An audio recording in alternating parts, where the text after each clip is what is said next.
साथियों नमस्कार। कैसे हो आप सभी। संपूर्ण पर्यावरण अध्ययन की भाग 4 में आपका हार्दिक स्वागत है। साथियों, इससे पहले हमने 3 भाग पढ़ चुके हैं संपूर्ण पर्यावरण अध्ययन के। आज शुरू करते हैं भाग 4। ध्यान से देखिएगा, समझ में आएगा आपको। बांधों को आधुनिक भारत का मंदिर किसने कहा है, यह आप सभी को पता है। भारत का मंदिर, बांधों को आधुनिक भारत का मंदिर किसने कहा है? जवाहरलाल नेहरू जी ने।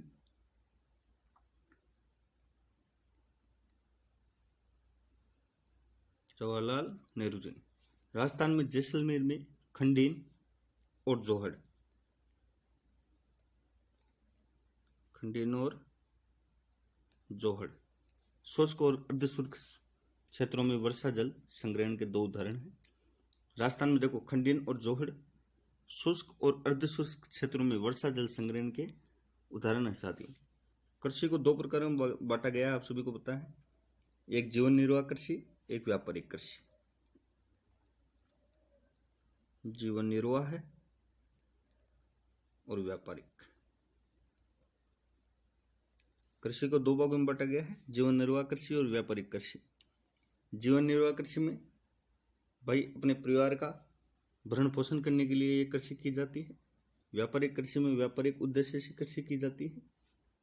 साथियों, एक संस्था है CAZRI, काजरी। पश्चिम राजस्थान में मरुस्थल के विस्तार को रोकने के लिए जोधपुर में केंद्रीय शुष्क क्षेत्र अनुसंधान काजरी की स्थापना की गई। साथियों, पश्चिम राजस्थान में कहाँ पे? जोधपुर में की गई है। ये किसको? मरुस्थल के विस्तार को रोकने के लिए काजरी की स्थापना की गई है। वायु में आपको पता है, जो वायु होती है उसमें 78% नाइट्रोजन होती है, 21% ऑक्सीजन होती है। इसके अलावा भी कार्बन डाइऑक्साइड, ऑर्गन, मीथेन, अन्य गैसें भी होती हैं। जलवाष्प भी पाया जाता है। अब देखो साथियों, 3 दिसंबर 1984 को भोपाल गैस त्रासदी हुई थी।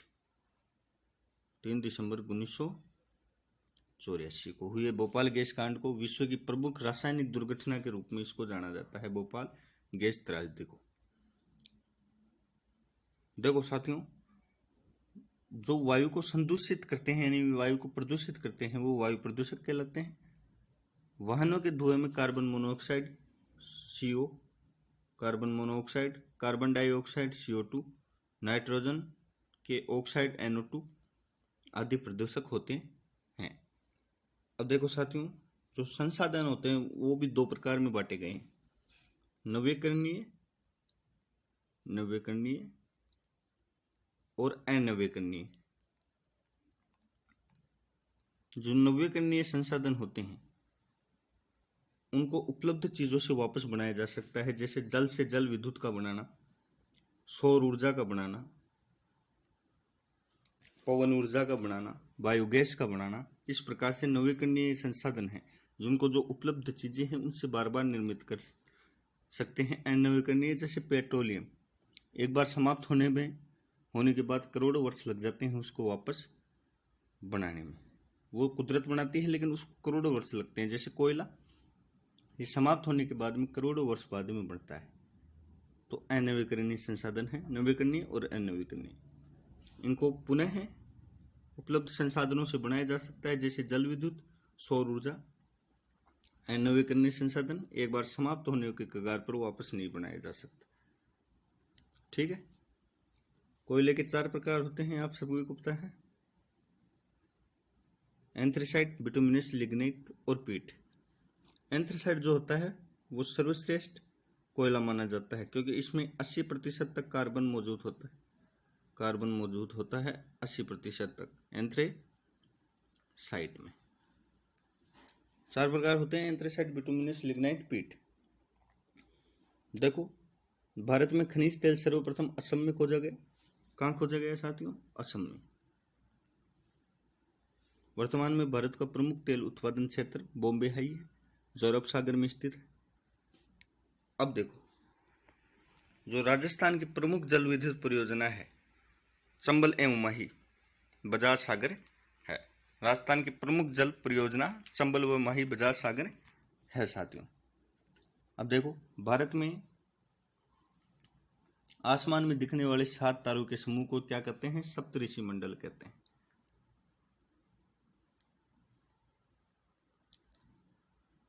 एक साथ 7 तारे दिखते हैं ना, इसको सप्तऋषि मंडल कहते हैं।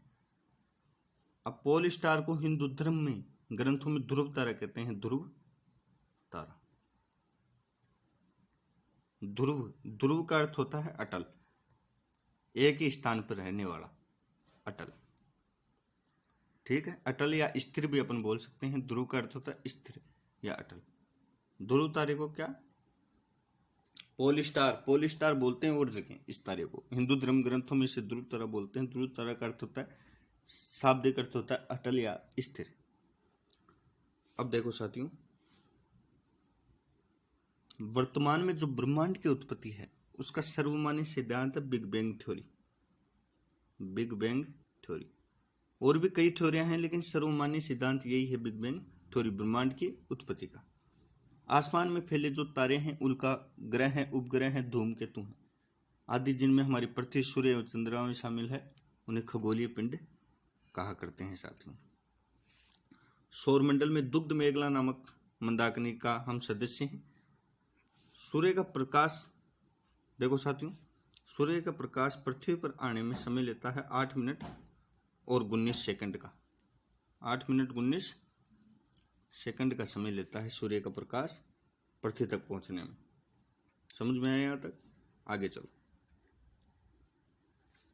अब देखो साथियों, खगोलीय पिंडों में सूर्य सर्वाधिक महत्वपूर्ण है, इसलिए सूर्य को सौर परिवार का क्या कहा जाता है? पिता कहा जाता है।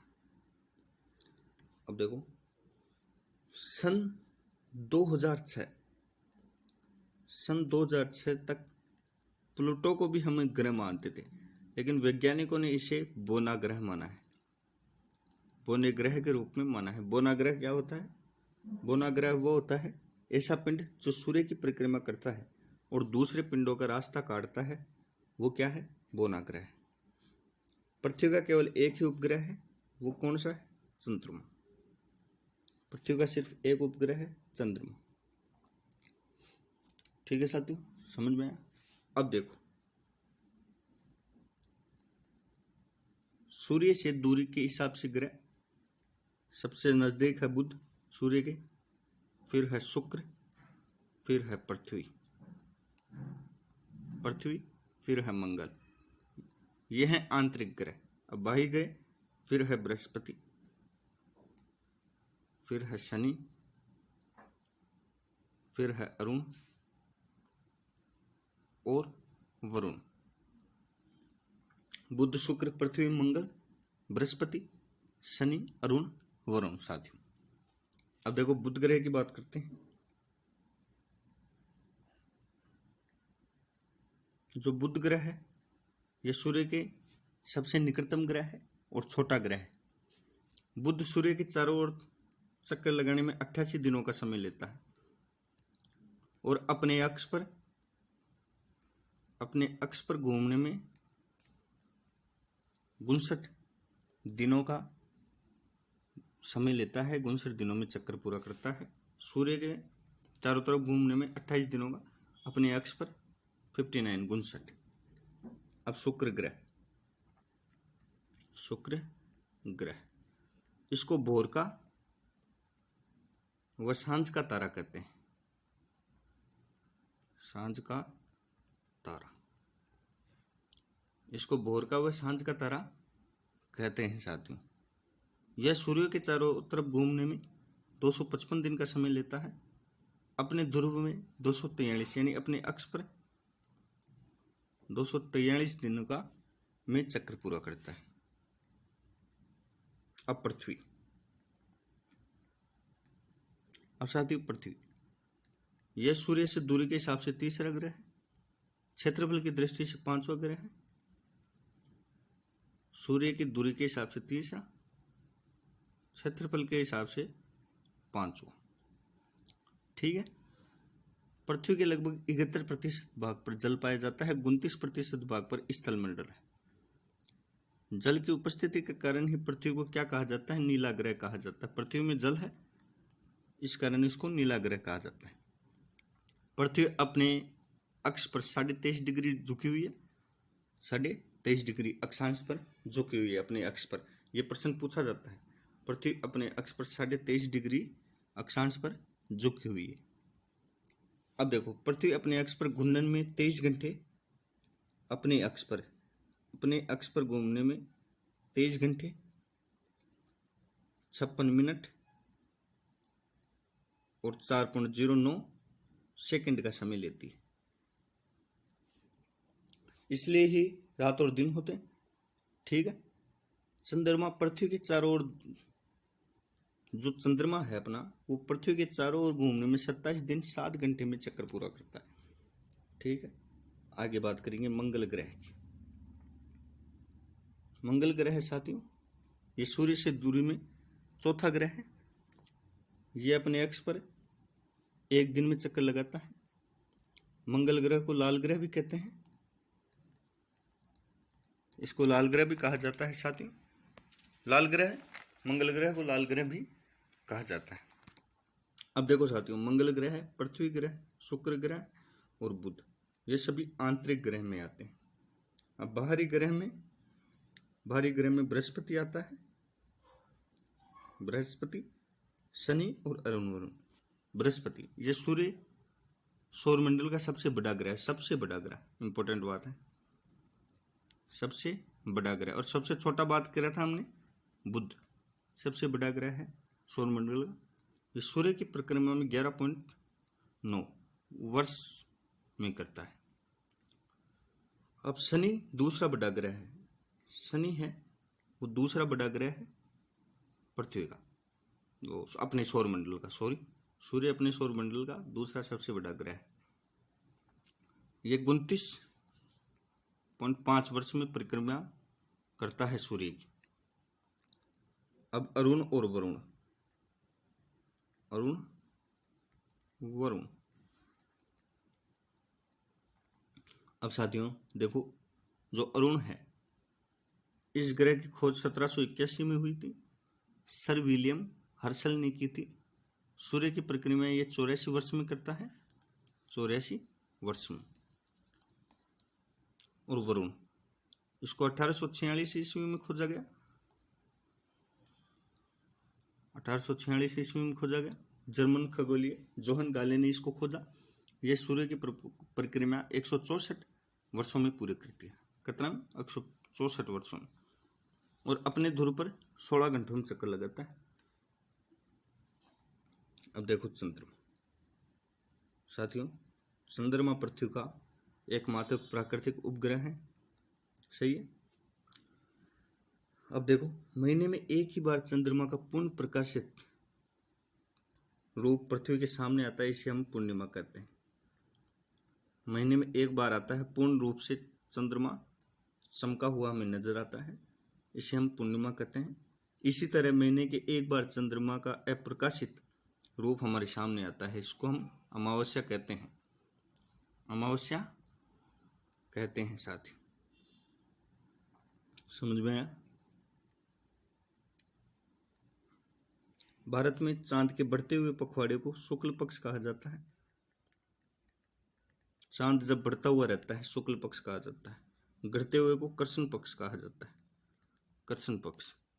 जब चंद्रमा कम होता रहता है कृष्ण पक्ष, बढ़ते हुए पखवाड़े को शुक्ल पक्ष कहा जाता है। अब जिस पूर्णिमा के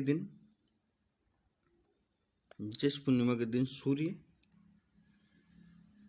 पृथ्वी और चंद्रमा, सूर्य, पृथ्वी और चंद्रमा एक सिद्ध में रहे, जब चंद्र ग्रहण होता है, बहुत इंपॉर्टेंट बात है साथियों, पूर्णिमा के दिन सूर्य, पृथ्वी और चंद्रमा एक सिद्ध में रहे, चंद्र ग्रहण होता है।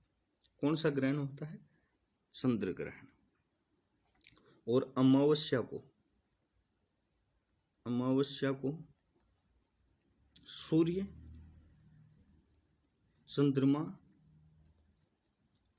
और पृथ्वी एक सिद्ध में रहें तो सूर्य ग्रहण होता है। सूर्य ग्रहण होता है। पूर्णिमा, सूर्य पृथ्वी चंद्रमा, सूर्य पृथ्वी और चंद्रमा एक क्रम में रहें। सूर्य पृथ्वी और चंद्रमा एक क्रम में रहें तो चंद्र ग्रहण होता है। सूर्य चंद्रमा और पृथ्वी एक क्रम में रहें, सूर्य ग्रहण होता है अमावस्या के दिन। चंद्र ग्रहण पूर्णिमा के दिन होता है। समझ में आया साथियों? अब देखो साथियों, आगे देखते हैं।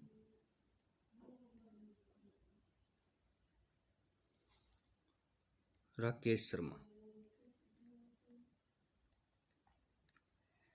1984 में अंतरिक्ष में यात्रा करने का गौरव प्राप्त हुआ। इनका जन्म 1949 को पंजाब में हुआ, पंजाब के पटियाला में। 1984 में अंतरिक्ष की यात्रा करके सफल लौटे थे। इनका जन्म 1949 पंजाब के पटियाला में हुआ। कल्पना चावला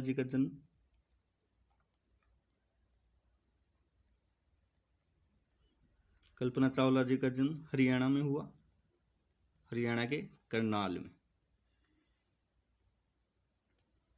साथियों, वह अंतरिक्ष में जाने वाली भारत में जन्मी पहली महिला थी। राकेश शर्मा के बाद दूसरी भारतीय अंतरिक्ष यात्री थी। कोलंबिया अंतरिक्ष यान में 2003 में वापस लौटते समय दुर्घटना हो गई। इनके साथ अन्य 6 सहयोगी सदस्य की भी मृत्यु हो गई 2003 में। सुनीता विलियम्स भारतीय मूल की अमेरिकी नागरिक हैं। सुनीता विलियम्स अंतरिक्ष में सर्वाधिक समय बिताने वाली महिला। उम्मीद करता हूँ आपको समझ में आया होगा। आज का हम टॉपिक अपना यहीं समाप्त करते हैं। धन्यवाद।